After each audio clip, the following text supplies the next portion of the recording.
Hi Virgo, ako ulit. Timeless read. Tingnan natin kung anong ganap. Maaaring naganap na, nagaganap pa lang, or magaganap in the future. So para po sa mga makaka-resonate, hit the thumbs up po. Maraming salamat. Hit the notification bell na rin po para po ma-notify tayo every time po na mag-upload ako. Stay connected po. At saka po para sa hindi makaka-resonate, better luck next time po. Baka masagap ko ng energy nyo. Okay. So, nasa general po tayo. Thank you po sa mga subscriber na new subscriber, sa mga nag-subscribe po at saka sa mga nag-like, mga nag-comment. Maraming salamat po. Walang katapusang pasasalamat. Okay. So, tingnan po natin. Virgo Collective, this is timeless. So, let's see.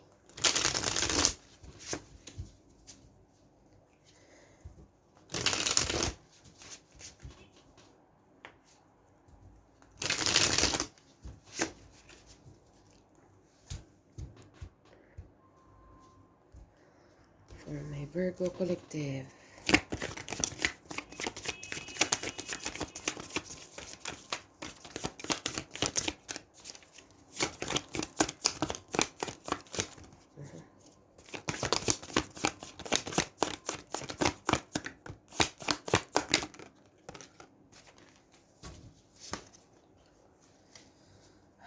Bottom of the deck is 7 of Cups at the upright. Okay.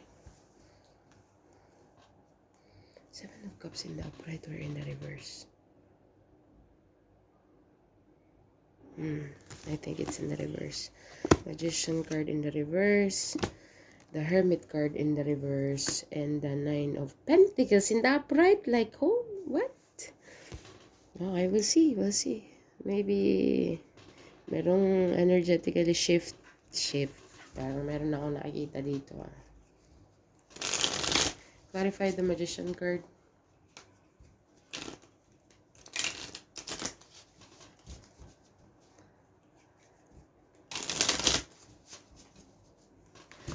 Clarify the Magician card for my Virgo, please. Virgo Collective.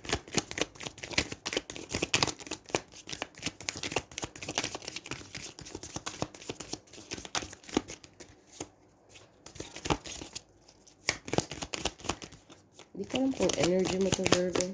We'll see. Or taong connected sa'yo.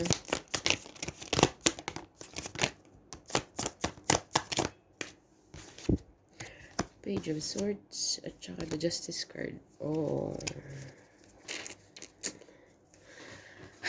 Karma is real. We'll see. Clarify the Hermit.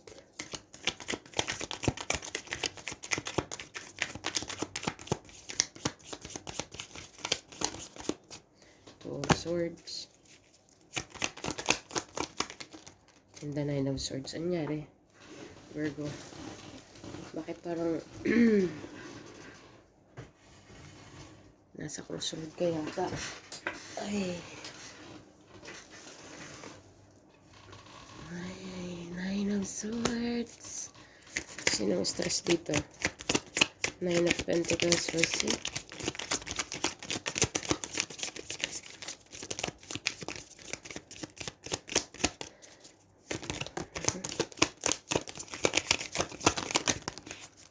See, 3 of Cups and the Chariot card. 8 of Wands at the bottom of the deck. Merong communication dito, Virgo. Okay? Hindi ko alam kung sino ang confused or sino ang maraming option or maybe confused. Okay, tingnan natin. Virgo, the Magician card in the reverse. Okay, so merong manifestation dito na hindi, it's not paano ko ba sasabihin to?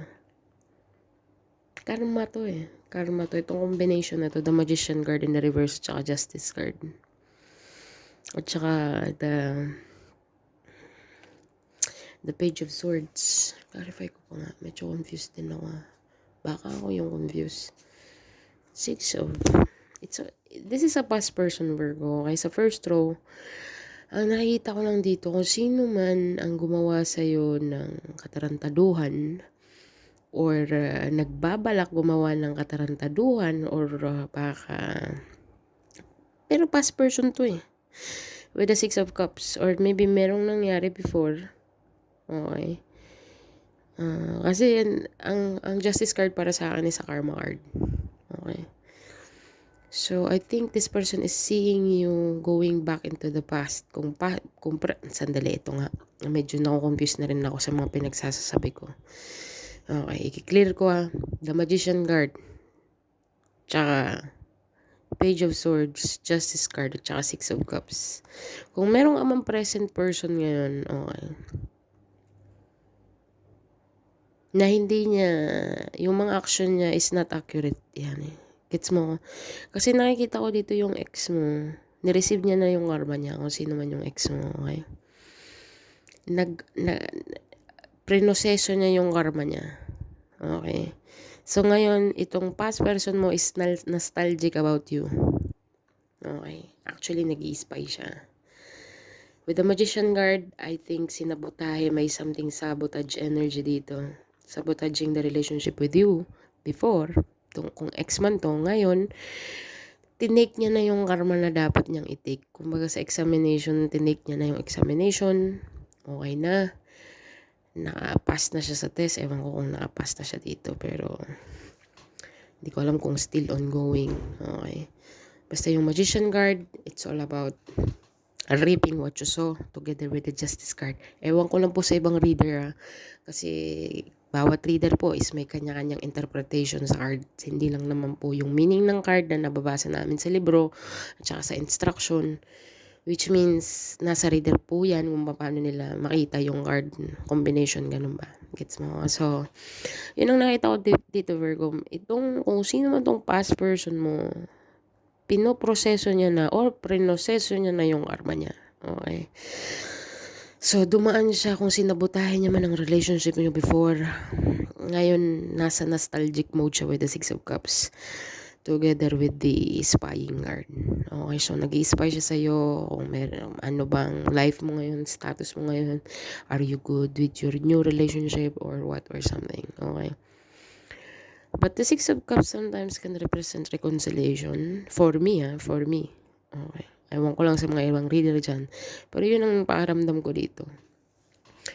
Okay, so clarify ko pa nga. With the Star card, yes, definitely. Gusto niyang makipagbalikan, Brad. How di karabaw, di ba tutin? But Virgo, sa nakikita ko dito specifically, kung sino man tong past person mo, nirip niya na yung karma niya, or on the process man siya, but he's thinking or she's thinking about what happened, about sabotaging the relationship. Alam niya siya ang may kasalanan, inaamin niya sa sarili niya na I deserve this karma, so I'm gonna go with it. I'm gonna, you know what I mean? So Virgo, yan ang nakikita ko sa first row. Sabotahing malaki. Okay? Either way hindi ko naman sinabi na yung ex mo is very bad and you are very good, no. Just put yourself in the position kung saan tama, okay? Hindi ko naman dito sinasabi, mga crosswatcher, sensya na. Bahala na lang kayo. Si Virgo may kasalanan kasi ganito. Si Virgo may kasalanan. Okay, fine. But we will see. Kasi sitwasyon niya yan. Kayo ang marunong. Kayo ang may alam. Ang akin lang naman is nakikita ko lang or dinideliver ko lang yung mensahe dito kung sino man tong nostalgic na tao at kung sino man tong nakaka-realize na ng karma niya. Gusto niyang i-heal ang sitwasyon or gusto niyang makapagbalikan with the Star card. No? Okay. And this person is seeing themselves growing old with you, in fairness. Okay. So, if this is a childhood kind of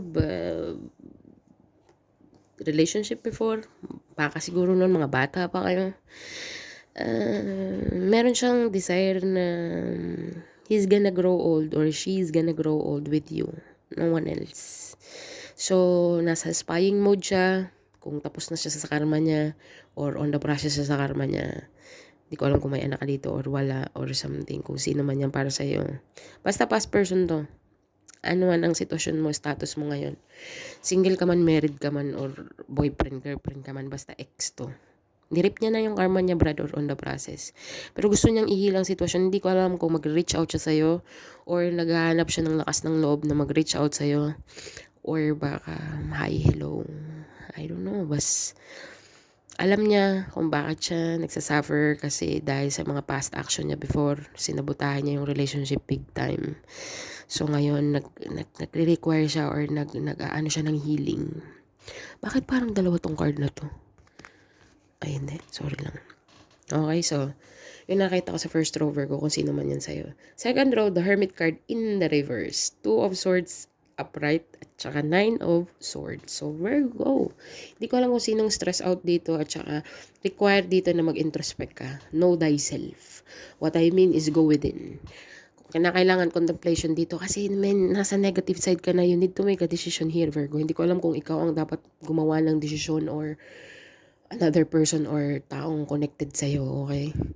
If you are in a relationship or if you are going to be in a relationship or you have a past relationship, you need to make a decision on something. Wait lang, clarify ko pa. Page of Chalice and the Four of Swords. So, kasasabi ko lang, you need to meditate, you need to contemplate. Ang requirement sa'yo, kaya in the reverse ang the Hermit card kasi kailangan mo mag-introspect. What I mean is, reality check na sinasabi. Okay? Ang Page of Cups for me is exploring on something. Exploring new things.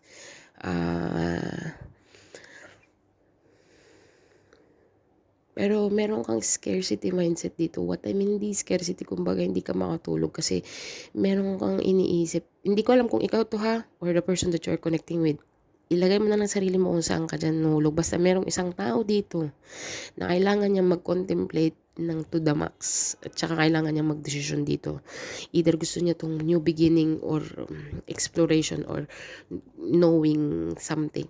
Kasi yung isda sa loob, Brad, lalaki yan. Okay, so it takes time. What I mean, if you are going to start, paras lang yan ng tawag yan. Paras lang yan ng tawag niyan, pagpapalaki ng tuta or pagpapalaki ng something. Parang puppy hanggang sa lumaki. It takes time, di ba? So, Virgo, yun na nga sinasabi ko dito. So, with the Hermit card, introspection card, Four of Swords, Nine of Swords, Two of Swords, baka-air sign, no, I don't know. But, meron kasing confused. Meron tayo bottom of the deck, Seven of Cups. So, it's a very confusing thing. Hindi ko alam kung ikaw ang confused na kailangan mag-move forward like a Dora Explorer kind of thing. Or you need to meditate on something. You need to move. Or you need to start with the Page of Cups. Okay. Pero kailangan may decision making ang malakas dito. Pero hindi ka pwedeng makapag-desisyon na hindi mo tinitingnan yung bigger picture. Okay, so, kaya ang record sa'yo dito, Four of Swords. Four of Swords is all about contemplating, praying, connecting with yourself. Okay, kasi yung Hermit mo sa taas, in the reverse siya eh. Kaya meron kang anxiety attack, confused ka, hindi mo alam kung anong magiging decision mo, mag-move forward ka ba, or you're gonna stay where you are. Kasi bakit ko nasasabi meron kang decision making when it regards to travel or moving forward or locating on something because meron kang Chariot card, babe. May Chariot card ka. Naaagaw yung attention ko sa Chariot card kaya nasasabi kong kailangan mong mag-decide, okay, on something. Kailangan mong mag-decide either you're going to stay kung nasaan ka man ngayon, trabaho man, relationship man, bahay man, or kailangan mo mag-relocate, you need to try something new, you need to begin in somewhere else, or whatsoever, magda-diet ka, or magpapataba, I don't know, but you need to start on something, okay, nasa sayo yan. Ang requirement sa'yo is you need to pray, you need to contemplate, you need to meditate, kasi kinakain ka, kasi the Hermit card para bagang paano na kung ganito, parang meron kang negative side mo. Hindi naman natin maano yung Virgo kasi Virgo is an overthinker. Pero sometimes naghihintay na lang sila ng confirmation. Ganyan ang mga Virgo. Naglalaro na sila sa isip nila at madalas yan nangyayari sa mga Virgo. Isip sila ng isip na, kita mo naman, ipipicture ko sa iyo ang Nine of Swords.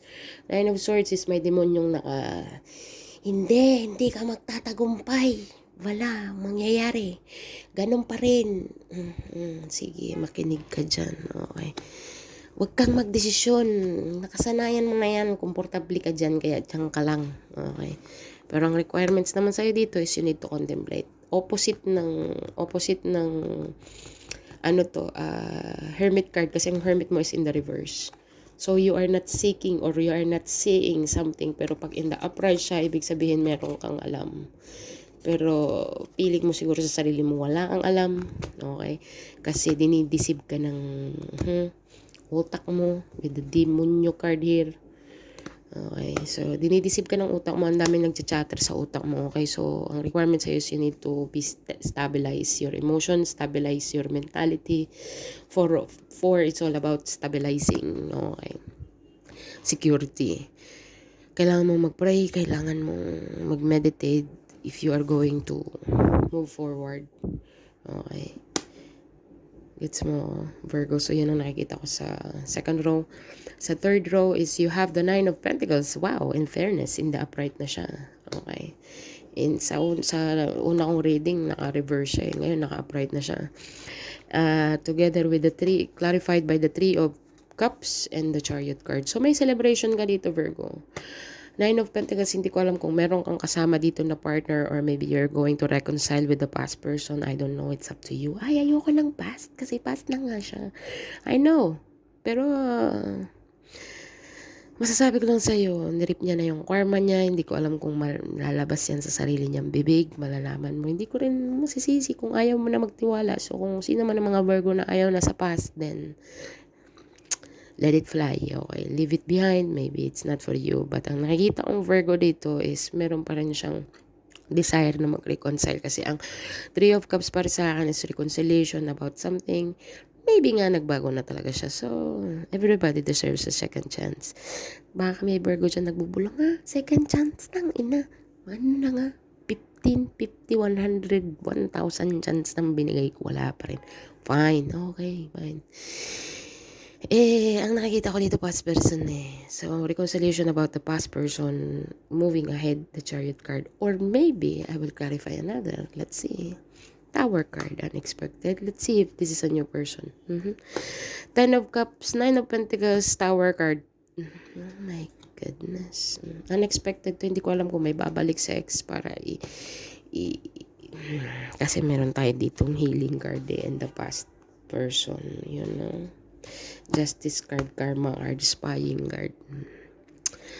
Kaya may decision making dito eh. If this is a new person, Virgo, with the Nine of Pentacles, Three of Chalice, Chariot card, unexpected card with the Tower and the Ten of Cups.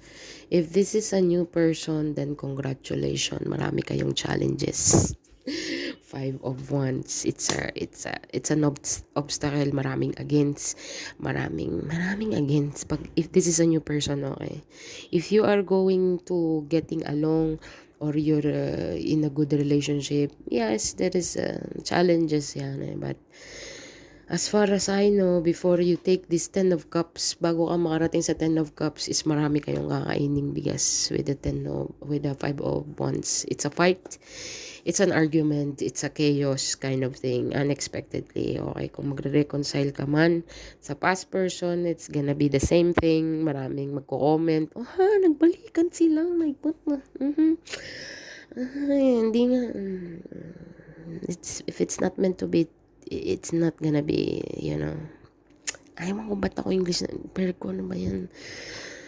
Pag new person naman to, you're going to move forward, i-date ka niya, taking you out or something, but there's a gossip behind your relationship or in front or in the side of your relationship. Marami kayong maririnig, maraming challenges, maraming confusing things kung ba new person to, okay? So it's up to you if you are going to take the challenge or if you are going to surrender or something. Kasi may decision making ka dito. If it's gonna be religious or if it's gonna be family background or it's gonna be the age or it's gonna be the culture, I don't know. It's up to you if you're going to fight for it or if you're going to back to the past person, ex person. Okay, sa nakasanayan mo na or willing kang mag-explore or willing kang sumugal sa new person. Okay, so it's up to you, Virgo. Kaya meron tayong confusing card at the bottom of the deck, overall energy. So Virgo, yun lang ang masasabi ko sa'yo. Timeless read. Hindi ko alam kung kailan yan. Naganap na ba yan? Magaganap pa lang or kasalukuyang nagaganap? We don't know. So let's see. Give me an advice card for my Virgo, please. You have your dreams need a practical plan. Bring love into the situation and emotions are running high. Oh, and your romantic cycle begins. Agoy. Okay, big Virgo. So, ang advice sa'yo is your dreams need a practical plan. Kailangan mo mag-contemplate dito on something. Okay? Okay, Virgo. Yun ang pinakamalakas sa'yo. Kung bago ka matulog, tas marami kang iniisip, ano yan, nagcha-chatter yan. Tingnan mo naman, no? Nagki-creep in siya. Ano ba yan, Virgo? Kung sino man yung nagsasalita sa utak, sigawan mo siya. Ha? Wala kang karapatan na mandahan ako. Umalis ka sa isip ko. Kailangan mo mag-pray. Kailangan mo mag-connect if you are going to move along with a new person, or if you are willing to explore the new person, or you are going to come back with the past person or reconcile to a past person na nag-grip na ng karma niya. He know what he did or she know what he did. Like, it's up to you, Virgo. Okay, bas bring love into the situation. Be very loving in any way, shape, or form, and emotions are running high. Okay, so a new romantic cycle begins. I don't know if in the past person or a new person, so it's up to you. Either way, magkakaroon kayo ng obstacle, marami kayong pagdadaanan. Kung bumalik ka man sa past person or ready to explore ka into new person, ang dami nyo kailangan pagdaanan. It's very chaotic, but too much obstacle. It's up to you na lang. Maraming against. Okay, so ayaw nilang maging masayang Virgo kasi. So, tingnan natin. What is the angel? Give me an angel number here. Kaya, ang overall energy mo, 7 of Cups eh. Marami kang, laki ng confusion mo. Okay. Meron kang King, 8, 3, 2. Google it, Virgo, 832, angel number, message angel number. So, yes, Virgo, this is a timeless read for my collective. Sa mga naka-resonate po, hit the thumbs up. Sa mga hindi po naka-resonate, so better luck next time po. Maraming salamat po. This is what I have for you. Thank you for being here. Thank you for watching, and bye for now.